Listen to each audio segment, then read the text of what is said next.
So this video, we're going to talk about how to prepare to calculate the correlation. We start out with a question.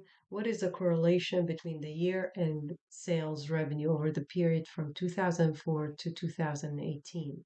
And as we have done many times in class, we start with the number of observations. Here's the n. The independent variable in this case is the year. The dependent variable is the sales or revenue.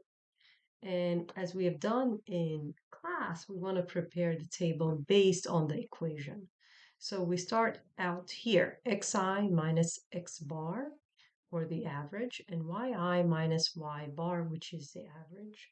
So let's prepare our data. Here's the x. We get the average, which is 2011. And then we do xi minus x bar, which if we do 2004 minus 2011, we get minus 7. If we do 2005 minus 2011, we get minus 6, and so on. For the y, we do the same thing. We get the values, we get the average, and then we get the 30 minus 47, which is minus 16, 36 minus 47 minus 10, and so on.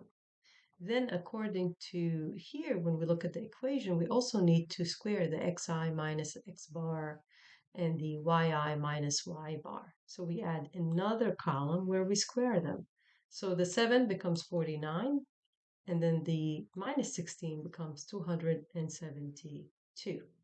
Another thing we see is that we need to multiply the xi minus x bar by the yi minus y bar, which here we do it in this column where we multiply the two numbers.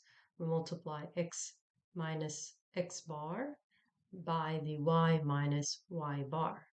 So now we worked on all the elements in the equation. Now we're going to talk about how we calculate R in the next video.